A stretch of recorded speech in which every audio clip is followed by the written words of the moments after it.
Cloudcast Media.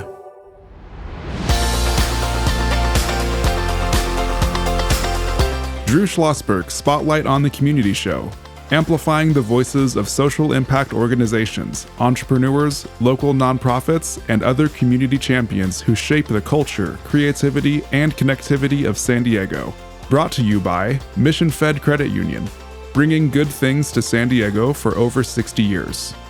Learn more about what is good for you and good for all by visiting www.missionfed.com. I'm Drew Schlosberg of Cloudcast Media, and I know you're not supposed to have favorites. And I have a lot of favorites on the show. I've been doing this since 2007.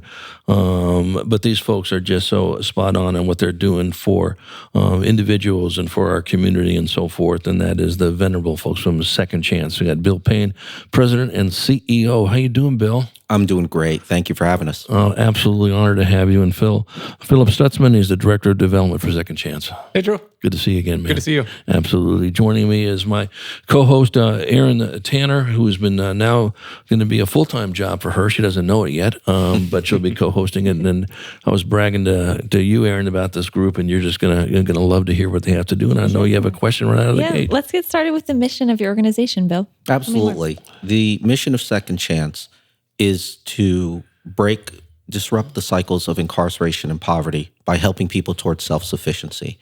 What we do is we help people who are reentering society or at risk of justice involvement, and we provide a series of programs that help them rebuild their lives, remove barriers, and ultimately become thriving and contributing members of society. Beautiful. You know, and what is so important about that, and Bill, you and Philip and I talked about this before, it's just not that individual that you were picking up. It's that individual's family, their brothers, their sisters, their aunts, their uncles, pets, I don't know, maybe, and all that aspect of it. But talk about that cycle, and you can jump in this too, Phil, that it's just not them, it's the other people they touch. You touched on something that's really important. In our work, we're working with people who have made the decision to change the trajectory of their lives. Part of that decision is a very strong desire to reconnect with their families, with the healthy parts of their community, and to leave behind the parts of their connections and community that weren't helpful to them. I'll tell you a story. We had a job readiness training graduation for class number 262 just a few weeks ago. And one of my favorite parts of the graduation, now that COVID is over and we're back in person, right, is when our participants have their children with them. And the children are seeing mommy or daddy, in a cap and gown. And they're seeing them in front of their peers speaking positively about their future. And we've had children as, in arms, as well as children all the way up to young teenagers. But I can't help but believe that impression, that image of my father, my mother is in a cap and gown and being recognized for achieving something, replacing the image of mommy or daddy behind a piece of glass with metal wires in it. Yeah, no, it's great. So, Phil, Second Chance 30th anniversary, huh? Yeah. You must be doing something right to sustain it so long. Well, that's what I was going to say. All this good stuff that we're talking about, and we've been doing it since 1993. So, yeah, it's really impressive. It's a thing you always go back and forth with, like, gosh, I wish we didn't have to be around for this long. You'd like to see the mission accomplished. Right, out of business. Right. Yeah, right. But realistically, there's still a need, for the services that we provide. And we're happy to be the ones to do that. We feel like we've positioned ourselves as kind of the experts in the field, thought leaders in the space of reentry. And so, as long as we have the support, we'll keep doing it. Right. Yeah. Before Erin gets to the next question, though, I want to talk about your success. And Phil, you can address this, and you too, Bill. But those who go through Second Chance, okay, those who don't have intervention, is recidivism, what is it, 70%, 60, 70%? The last measure I saw was 65%. Yeah, Right. It depends who you ask and how they define Sure. recidivism. But we'll say 65%. If you're not about getting right. any intervention, you're going to have a probably 65% good chance of going back, right? And so forth. And when you think of that and say, okay, I'm not sure what incarcerate someone these days. It just depends where you are. Well, I don't know, It's a lot. 70,000 a year. I don't know, 75, whatever the doggone number is. It's not inexpensive, correct? That is correct. The interesting part of that is that in San Diego, Yeah. since 2011, the population of incarcerated people has decreased about 10%, but the costs have increased as much as 30 or 40%. Right. So with you folks, when they go through second chance, Bill, what does the recidivism go down to? So last time we measured it, there was a measured difference from 65% to 18%. So I'm going to do the math for people, okay? That is 47%. So for every 100 people that have been incarcerated, okay, that means 47 of them are not going back into incarceration, saving taxpayers $70,000 or whatever it is year times years. And if nothing else, I was telling Aaron this, even if you don't like to be a good person, for God's sake, it's saving you money, and it's a no-brainer. Plus the fact the great societal things that go with it. You've changed someone's life, you changed their family's life, and whatever. Besides the fact saving some money out of the pocket. So we cannot support you enough. We can't talk about you enough. We can't bring in people and just scream from the mountaintops on that. Okay, sorry, I jumped into your question over here. No, this is great. You've been around for a couple decades. How has it changed since you started? Oh, that's a great question that Bill is going to love to answer. Philip knows my favorite talking points. So, Second Chance was started by what I'll just describe as a San Diego icon, a gentleman named Scott Silverman, who is still in the space working very hard with the opioid crisis and still providing services around addiction and recovery. Scott started the organization because he realized that people who have experienced substance abuse issues frequently intersected with the criminal justice system and frequently ended up homeless and needed a place to live. And so the agency started in 1993 as housing and workforce development. And those two things were combined, which at that time was very innovative because both of those needs are codependent. You can't get a job without an address, and if you have an address, you need a job to keep it. All right, that was I'll characterize that as the first era of Second Chance, where growth and entrepreneurship was a primary focus until about, I'd say, 2010, when I'll describe it as the county and the state caught up with us. Right, and they started to realize that these things were codependent and equal, and began to release contracts in those areas. And so we work very closely. We had a long-term partnership with our public safety group here in the county, and have accumulated support from a government funding standpoint for a series of programs that are interrelated, all the way from housing through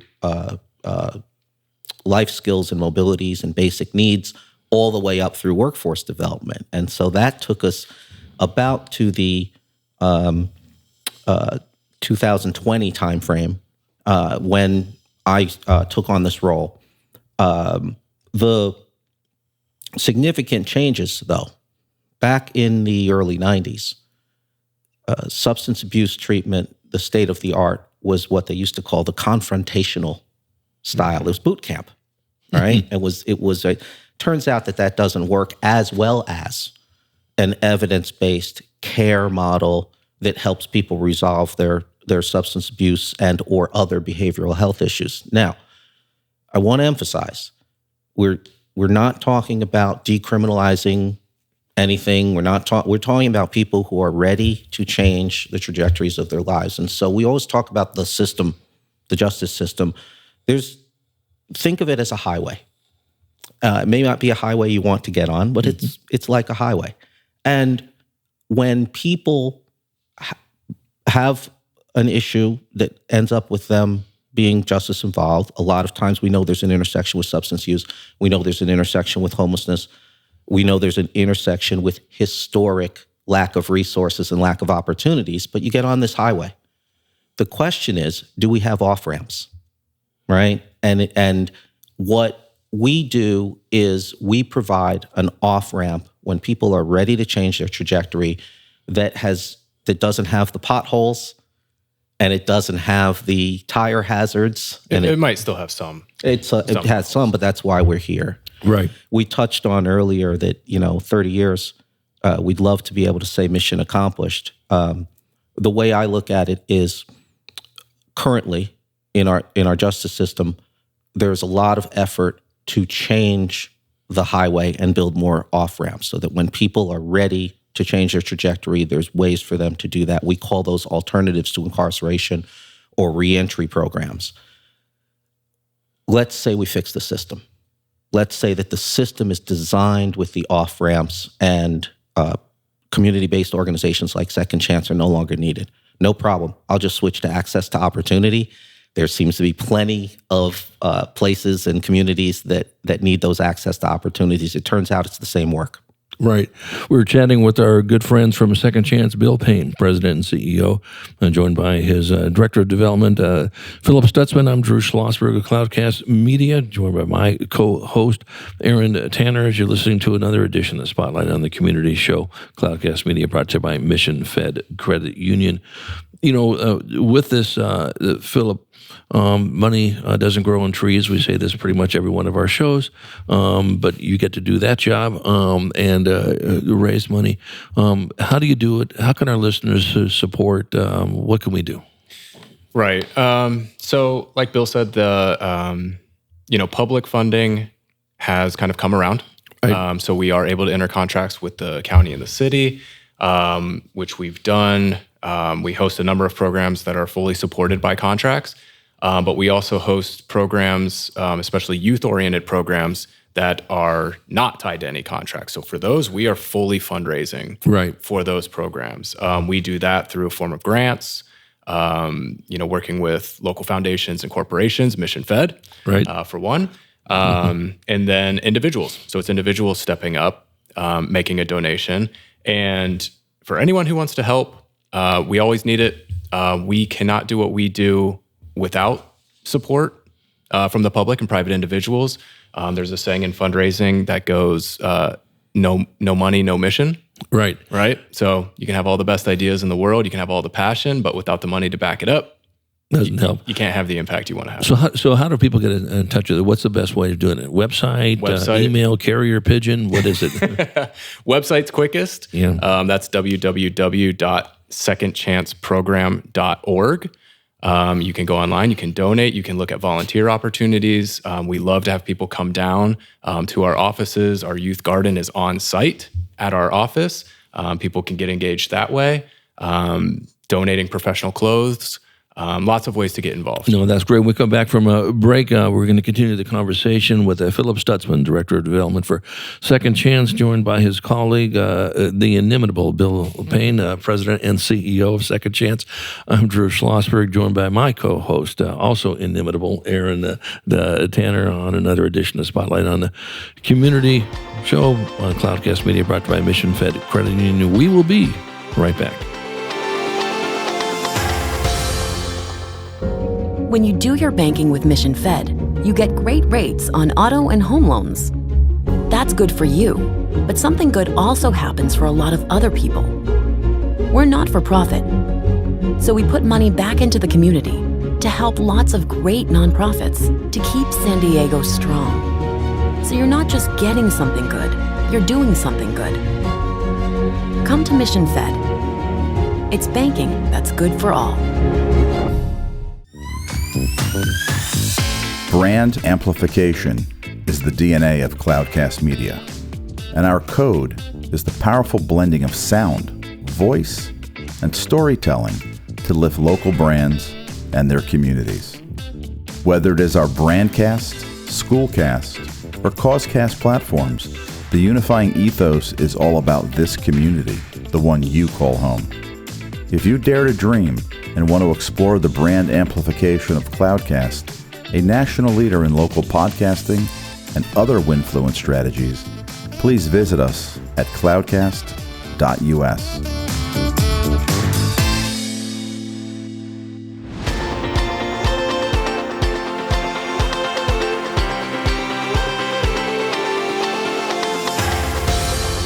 I'm Drew Schlosberg of Cloudcast Media. You're listening to another edition of Drew Schlosberg's Spotlight on the Community Show on Cloudcast Media, brought to you by Mission Fed Credit Union. Here we are in the beautiful Mission Fed studios in the Scripps Ranch. Mission Fed's been doing great things for San Diegans for more than 60 years, joined by these cool folks from Second Chance. Bill Payne, President and CEO of the organization, joined by his Director of Development, Philip Stutzman. And I'm honored to have with me co-hosting again, Aaron Tanner, who I know has some questions for you folks. I do. You guys have involvement with public and private advisory groups. Why is that so important? The phrase that you'll hear that is critical to the work that all of the organizations that we partner with do is called public-private partnership, and there's a reason for that. The reason primarily is that there are capabilities that community-based organizations can bring to bear that are either not able to be delivered by public entities like the County of San Diego's Public Safety Group. It's either too expensive or too difficult or not at the right scale. And so we are fortunate in that we have very strong partnerships with the county's public safety group as well as the county's health and human services and behavioral health services groups. And in combination, we're able to have a very effective impact to the population that we're trying to serve. And I mentioned earlier that the approach to criminal justice is evolving, all right? And for people who are ready to change the trajectory of their lives, it makes fiscal and moral sense to provide support that helps them return to being a productive member, an empowered member of society. And so I am a member of an advisory group that works with the San Diego Association of Governments as directed by the County Board of Supervisors to help develop evidence-based and data-driven decisions around alternatives to incarceration. That advisory group, the working group, and that process is evidence of our county going about in a very business-like way the business of improving the criminal justice system. Yeah, and of course, you wouldn't really think of Sandag in that area, which is great. You think of Sandag as, okay, everyone's going to be riding a bike to work or something like that. I'm teasing a little bit. But I think that's really spot on in that vein, Bill, for that matter. But I want to jump to something we had talked about before, if that's okay. And Phil, you and I were chatting about this at break, 30th anniversary. Yeah. Yes. So I brought it up earlier. We are honored to be in our 30th year. We are celebrating with a big event. It will be April 27th. It's a Thursday evening. We're going to do that at the Air and Space Museum in Balboa Park. So very cool venue. We are beyond excited and grateful and honored to have Joan and Erwin Jacobs serving as our honorary chairs for that event. Let me tell you, when you're putting on an event in San Diego, if you can say the names Joan and Erwin Jacobs have a part in your event, it takes it to a whole new level. It kind of guarantees the success of your event. And like I said, Joan and Erwin have supported Second Chance for many years, and we are just over the moon that they're going to step up again for this event. And what day is that again, Phil? Thursday, April 27th. Okay. In the evening. We will have more information, obviously, on our website. It's there now, actually. Right. If you go on there and click on events, you can see all the details about the event, about how you can get involved. You can buy tickets. You can donate items for our auctions. And I wanted to highlight one more thing about the event. We're honored to have a couple of people working the event. And I say honored because these are former participants of Second Chance. So these are graduates who are entrepreneurs. One of them is our DJ for the event. He graduated Second Chance, I'll say many years ago, although he might dispute many because he's a young guy and he's just awesome. He runs a DJ booth. It's very cool. He plays records along with live instrumentation on top of it. It's very cool. And then we have a more recent graduate who is just one of those stories that just kind of blows your mind. Everything that he's accomplished. He's in grad school now, has plans to transfer to, I want to say Berkeley. I mean, the guy is just doing amazing things. Also an entrepreneur. He has a private business doing 360 photography. You know, if you've been to an event lately, they all have these things. And so he has his own business doing that. So he's going to be there as well. And these are former graduates of Second Chance. So just really cool to see kind of the mission in action at an event like that. Well, and anybody who knows somebody who has been incarcerated and struggled, I'm so glad you brought up Scott's name. He's a longtime friend and colleague of mine. Bill, thanks for doing that. And they've done what they've done. I would say a lot of us have not been incarcerated and don't know what it's like. They can imagine if you watch shows and all that, and to see the resilience of these men and women who, like you said, Bill, they're going to take a different trajectory because this is a good thing for so many different people. And now here they are. You talk about street cred. I mean, that's having those two folks at that event is absolutely huge. We're chatting with Bill Payne, President and CEO of Second Chance, joined by his Director of Development, Phil Stutzman, and another edition of Drew Schlosberg Spotlight on the Community Show. Erin, you had a question? Yeah, you guys create amazing off-ramps, and you kind of spoke to some bumps or things that go along. What are the most significant challenges that those you serve face?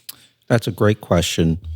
The biggest challenge I've spoken to before, the number one indicator of better outcomes in the future is actually readiness to change. What that barrier represents in a practical term is having confidence that doing the work will yield the results. And so what we need a community, and I'm going to emphasize a part of our community that's very important. Our stack of services is kind of like Maslow's hierarchy of needs. We start at the very base level with basic needs like housing, food, medical care, making sure if you have any substance abuse issues, they're resolved. And once those things are taken care of, we can progress into what we call life skills and mobility, income, employment, and education. On the employment side, you may be familiar with a relatively recent California legislative change that is commonly known as ban the box. And what that's supposed to do is it's supposed to prohibit asking people about their criminal background before granting them an interview or job offer for employment. There's approximately 80 million Americans in the United States that have some form of justice involvement. That's out of 330, about 30 million of the 330 are children. So it's about 25% of the adults. Ask any employer in San Diego if they're looking for talent. Can they afford to throw out 25% of the potential employee pool? The answer is no, they cannot. And so when we talk about barriers, one of the most significant barriers is barriers to employment. And what the call to action is for employers to learn more about hiring people with previous justice involvement.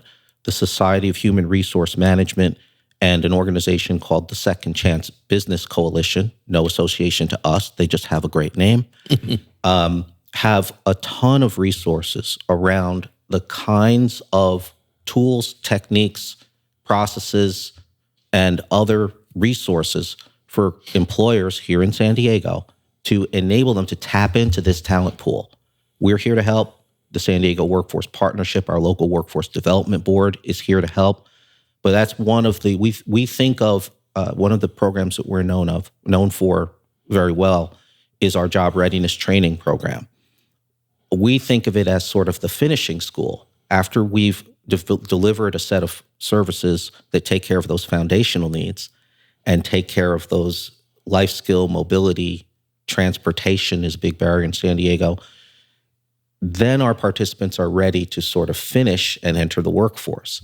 And so a key enabler for that and a key barrier to overcome is the willingness of employers in San Diego to hire our participants. Yeah, spot on. And, we can't talk enough about this. And what I'd love to do when you folks want to come back on, which I hope is anytime we ask you to come back on, is without breaking any type of privacy laws, if someone is comfortable that's gone through your program and now is doing great things, maybe one of the folks that are doing the gala, and an employer that you would hold up as they get it. They understand how to do this, because I think in both of those cases we can't shout enough on that. So I've got your homework, Bill and Phil, on that. And whenever you're ready, we'd love to have those folks back on with you.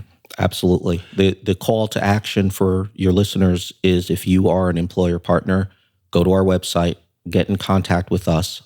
We can get you access to those resources, and you will get ahead of the game in finding talent that is engaged and you can retain for a long time. And that's what employers want, engagement and retainment. And I'm sure the loyalty comes in there as well. Bill Payne and Philip Stutzman, always a pleasure seeing you folks. The work you're doing is beyond spectacular. We're honored to support it. We'll continue to support it. And this is just one of many more Spotlight shows we'll have you on. How's that sound? Thank you, Drew. That's awesome. Thank you very much. Go to the website, www.secondchanceprogram.org. Click on events, find out more about our 30th anniversary, and support us any way you can. April 27th at the Air and Space Museum. Aaron, another fine interview. Really appreciate you being my co-host as you've been listening to another episode of Drew Schlosberg Spotlight on the Community Show on Cloudcast Media, brought to you by Mission Fed Credit Union, doing great things for San Diegans for more than 60 years. We hope you enjoyed the show.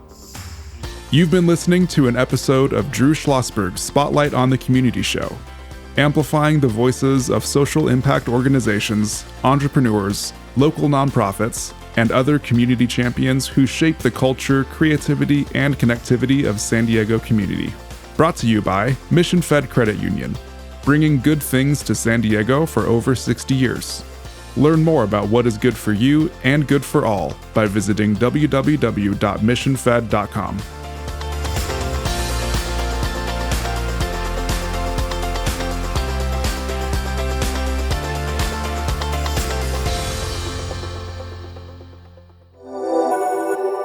Cloudcast Media.